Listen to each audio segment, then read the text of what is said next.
Amém?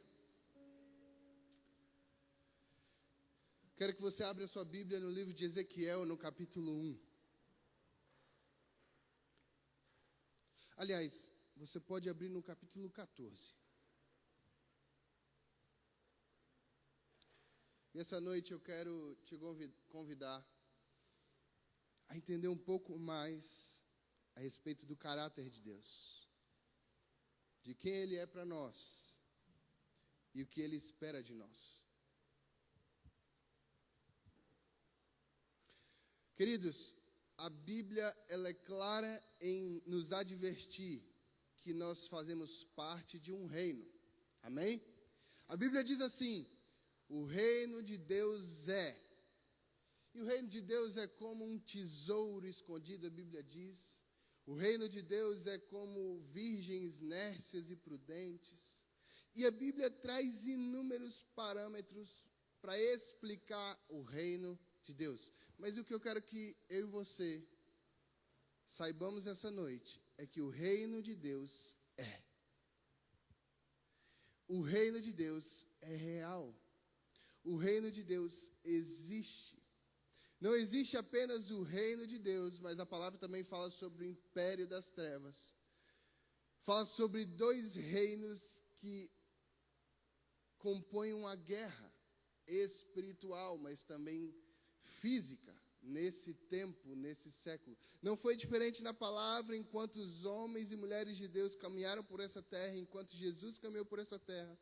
E não é diferente nos nossos dias atuais, no que vivemos, o reino de Deus é. E é impossível desassociar reino à nossa vida.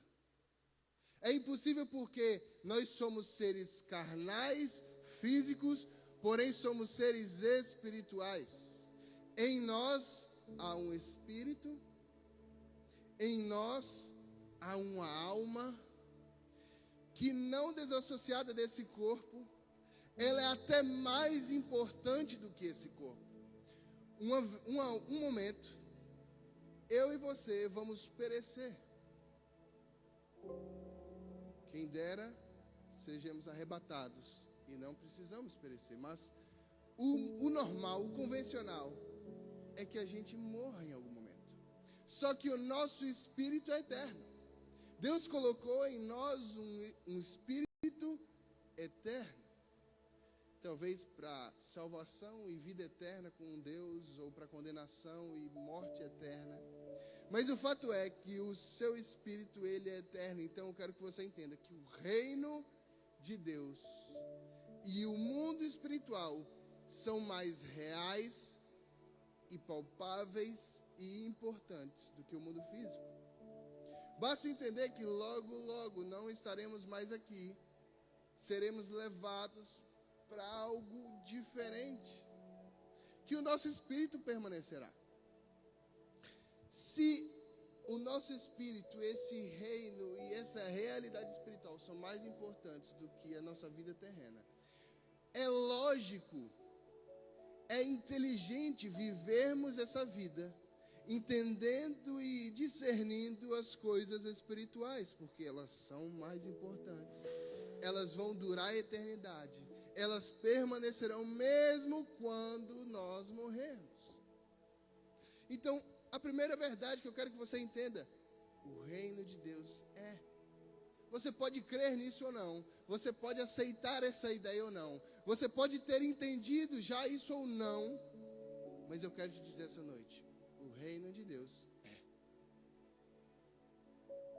Ele já foi estabelecido desde a eternidade. Um dia eu e você não estaremos mais nessa terra, mas o reino de Deus permanecerá. A Bíblia diz que tudo passa. Tudo. Menos a palavra do Senhor. Menos o seu reino, a sua justiça, a sua retidão. Então não faz sentido nós vivermos esse mundo de acordo com esse mundo. O que faz sentido, irmão, é a gente discernir na palavra o que é espiritual e o que de fato é importante a Deus e vivemos conforme a essa palavra. Se de fato cremos e esperamos que Ele retornará, que nos salvará, que nos levará para a eternidade, não faz sentido eu e você, como crentes no Senhor Jesus, vivermos todos os dias dessa terra sem darmos a devida importância a que de fato é importante. Por que eu estou falando isso, irmão? Porque as coisas espirituais, elas são discernidas também pelo Espírito. A Bíblia diz que até o fato de sermos filhos de Deus, ele testifica no nosso espírito. Não há um sinal físico da redenção da cruz, mas espiritual. O que difere você de alguém que ainda não entendeu a mensagem da cruz é o Espírito Santo que habita em você. E eu quero que a gente entenda de uma vez por todas, porque isso influencia não só na nossa eternidade, mas na nossa vida aqui na terra, naquilo que vamos semear e colher nessa terra, como serão os nossos dias, se seremos abençoados e frutíferos, ou se não, seremos amaldiçoados, se teremos frutos, você sabe, mas aquelas pirâmides são tumbas gigantescas, onde os faraós foram enterrados e colocavam com ele todos os seus bens, ouro, coisas preciosas, acreditando que quando eles transcendessem desse mundo natural, desse mundo físico, eles precisariam desses bens. Tolos. Mas nós não estamos longe disso, irmão. Porque apesar de nós já sabermos que a gente não leva nada, a gente não ser ingênuo a ponto de irmos enterrar alguém e colocar com ele bens, até porque aqui no Brasil, se você colocar ouro no caixão, as pessoas roubam. A gente não é tolo a esse ponto, mas a gente vive essa vida como se a gente fosse levar. Porque a gente se gasta, a gente trabalha, a gente faz tudo quanto é coisa para conquistar e no fim das contas nós não levamos.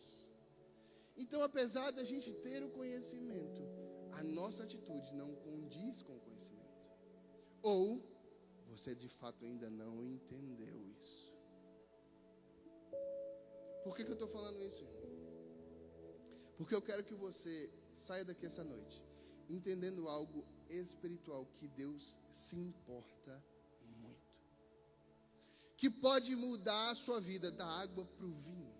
Ou que pode te trazer maldição por gerações. Existe um mal do ser humano, que é a idolatria.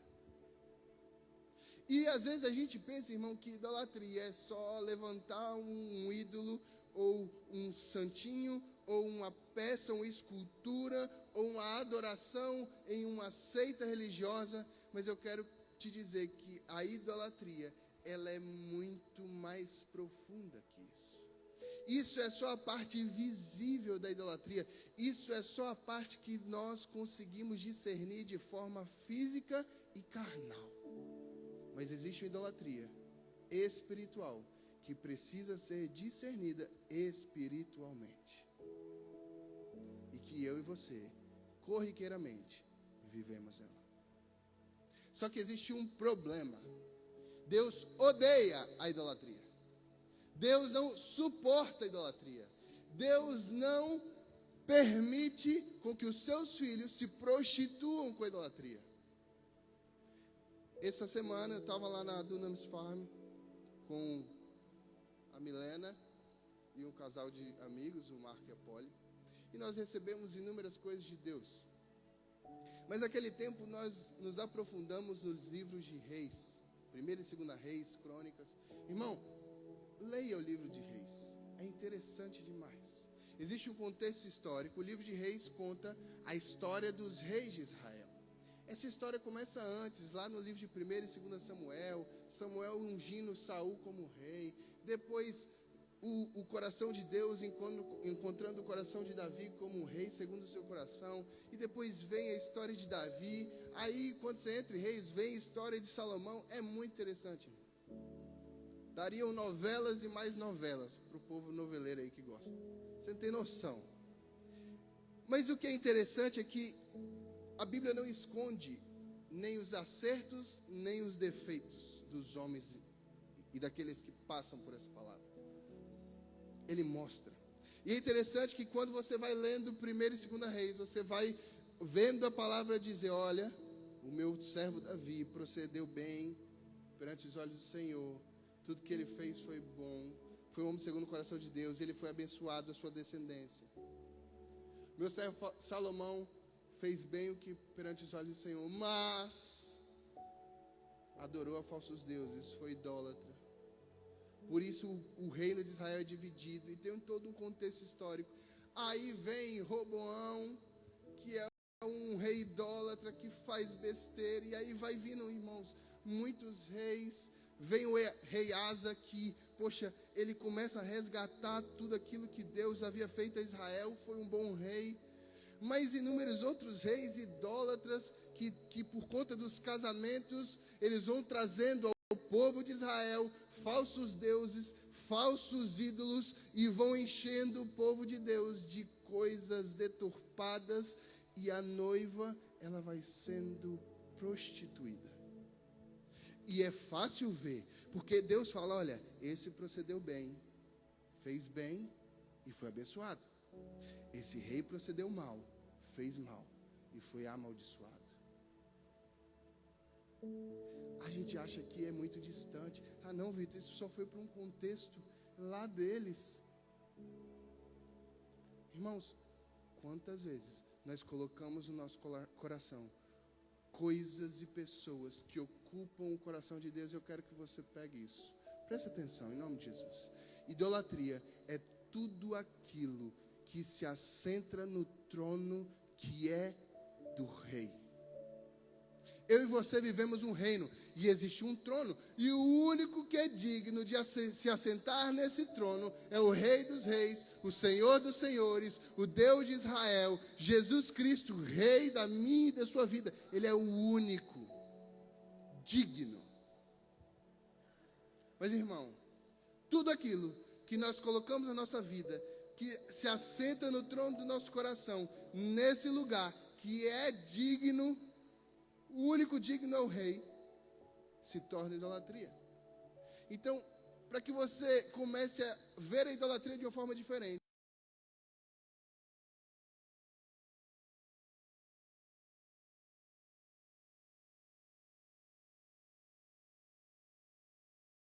nosso coração. E isso passa por inúmeras coisas, irmão. Se você coloca um relacionamento com tanta importância no nosso coração, que toma o lugar de Deus, você se apaixona, e mais aos jovens, não que os velhos não se apaixonem, mas os jovens sentem essa paixão.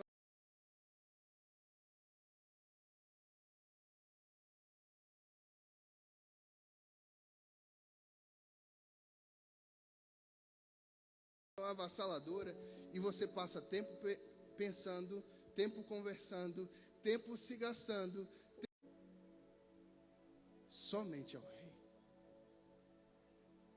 Quando você, irmão, gasta o seu dia de sol a sol trabalhando para juntar ou para conseguir o dinheiro, e você trabalha, e é lícito, irmão, trabalhar, mas você pega um emprego, depois pega o segundo emprego, depois faz um negócio, outro negócio, e você começa a ficar sem tempo, você começa a ficar atolado. Você, igual o Julian, tem 3 empregos, você faz, você chuta, depois corre para cabecear, e corre para o gol para agarrar, e você faz, irmão, você está colocando o seu trabalho ou o dinheiro acima do rei, sentado no trono que só Deus deveria sentar. Querido, até a ansiedade nos faz colocar coisas no lugar do rei. Sabe, irmão, quando eu e você ficamos tão ansiosos por tantas coisas, quantas pessoas gastam horas e horas no celular e dão tanto tempo no perfil, tanto tempo por curtidas, por comentários, por aceitação, que se alguém hackear e perder a conta, ou tiver que fazer um jejum, não consegue, irmão, ou não sabe o que faz. Meu Deus, hackearam minha conta, o que eu vou fazer, como é que eu vou ficar agora, tudo que eu já tinha feito, todas as minhas curtidas. Está achando que não, irmão? Pode não ser o seu problema, mas tem muita gente que tem o celular como um ídolo. E a gente fica olhando, nossa, como é que Faraó era maluco de enterrar as coisas com ele? Nossa, Como é que as pessoas são tolas de adorar uma imagem que não fala? Há um falso ídolo, há um pedaço de madeira, irmão. A única diferença deles para nós é que a gente não está adorando uma madeira, mas um objeto tecnológico, ou a um papel, ou alguém de carne e osso. O que tem tomado o seu tempo? O que tem tirado você do lugar de onde você deveria estar, que era se relacionando com o rei? O que tem tirado o rei do trono do seu coração e tem tomado esse lugar?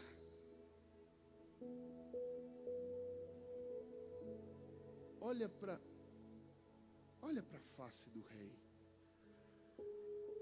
irmão. Deus, Ele é amor, Ele é longânimo, Ele é paciente, Ele nos dá segundas, terceiras, quartas chances. Mas a Bíblia diz que o cálice da ira do Senhor transborda. Deus é justo e Ele não mente. A palavra diz em Ezequiel 14, verso 4. Abre sua Bíblia comigo, por favor.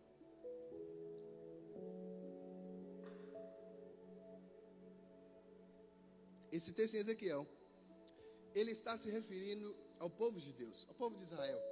Nesse tempo, onde eles se desviam, onde eles se deturpam, onde eles adoram outros deuses, mas apesar do contexto histórico ser para eles, nós entendemos que nós somos Israel de Deus hoje, e serve demais para a gente entender qual é o caráter de Deus a respeito daquele que se levanta com idolatria.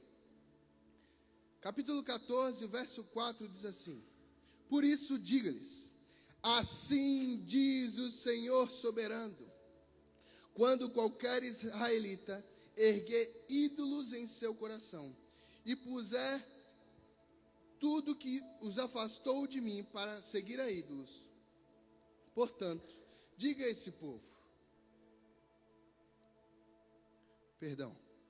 portanto, eu, o Senhor, lhes direi o tipo de resposta à sua grande idolatria, lhe darei o que merece.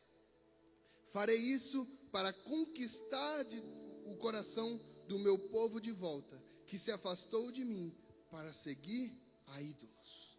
O texto está dizendo, olha, todo aquele que levanta ídolos no seu coração, que me tira do trono do seu coração e coloca qualquer outro ídolo, e levanta coisas as quais o faz pecar, eu lhes darei resposta que merece.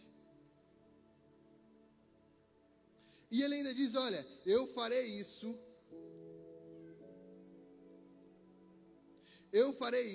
para conquistar de volta o seu coração, aquele que se afastou de mim para seguir a ídolos. Então, Deus fará com que aquilo que você colocou como um ídolo te faça cair.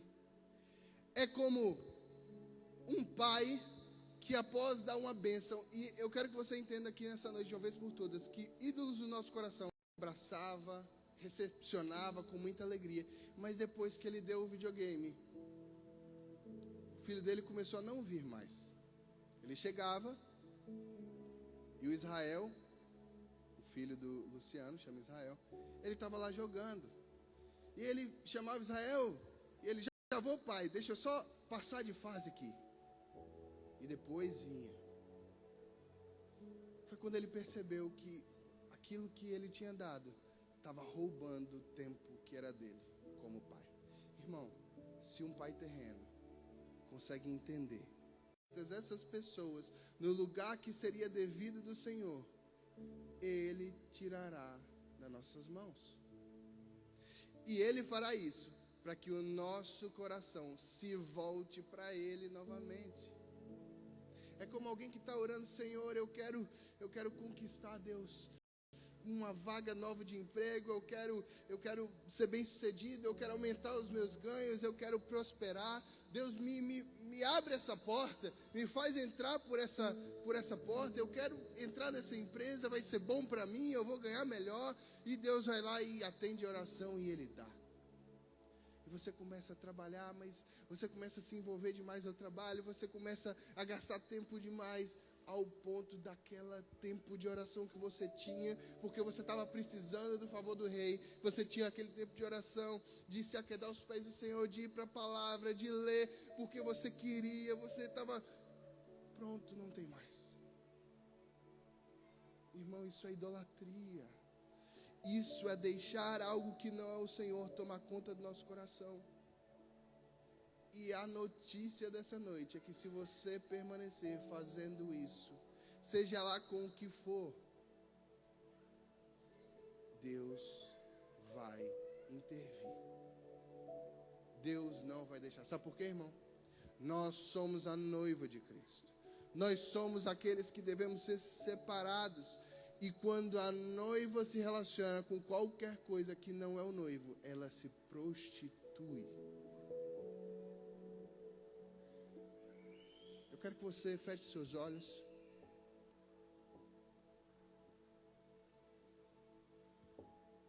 Eu quero que você comece a orar e pedir ao Senhor: Deus, me mostra.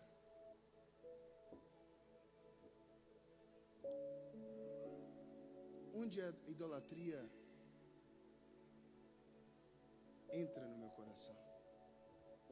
Deus, quais são as coisas que eu tenho colocado no lugar que é devido do Senhor, que eu tenho posto no trono, que era só para o Senhor se assentar?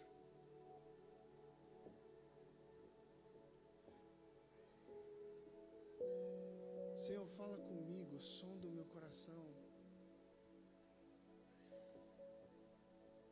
Deus, eu quero entender, Senhor, o que tem roubado o lugar que é do Senhor?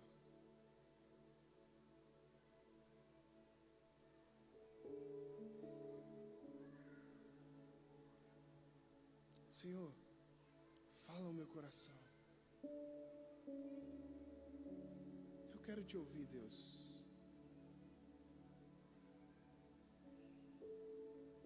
Eu não quero permanecer no erro e precisar que o Senhor intervenha e me leve ao deserto para recuperar o meu coração. Deus, eu não quero precisar ir para o exílio, para um lugar de sequidão, de dificuldade, para entender que eu preciso estar aos teus pés. Eu preciso receber do teu alimento todos os dias. Jesus, me mostra.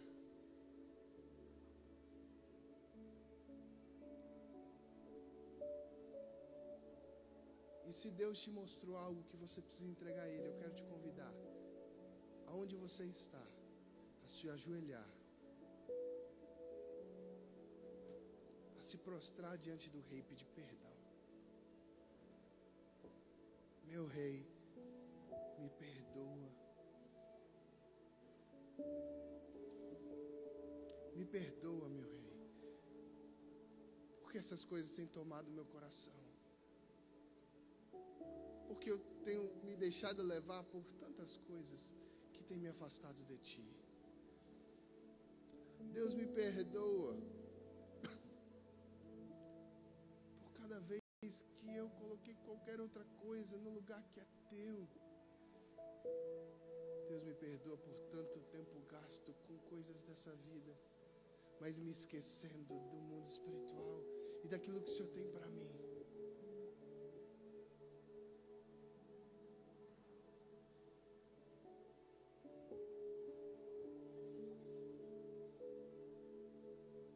Ore ao Senhor e peça perdão.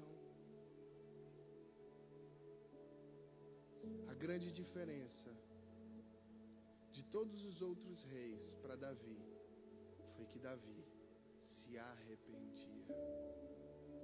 Davi tinha um coração quebrantado para reconhecer o seu pecado, o seu erro e pedia perdão. É por isso, irmão, que a Bíblia descreve Davi como um homem segundo o coração de Deus. Não porque ele era bom demais, muito pelo contrário, ele errou muito, mas porque ele pedia perdão. Porque ele ia para os pés do Senhor, ele vestia pano de saco e reconhecia. Em nome de Jesus, reconheça diante de Deus aquilo que você tem colocado no lugar dele. E o o Espírito Santo de Deus é poderoso para perdoar os nossos pecados, sarar as nossas feridas e nos fazer viver o melhor dessa terra. Durante esse tempo de louvor, use esse tempo para colocar novamente Jesus no trono do seu coração. Para pedir a Ele: Deus, toma o teu lugar. Toma o lugar que é teu de direito. Retira do meu coração tudo aquilo que não pertence a Ti. Retira tudo aquilo que se assentou no teu trono. Eu te dou liberdade, Espírito Santo. Muda o meu coração. Sonda, Deus, e vê se há em mim algum caminho mau. E quando o Senhor achar, Deus, retira, transforma e limpa. Em nome de Jesus, adore o Senhor.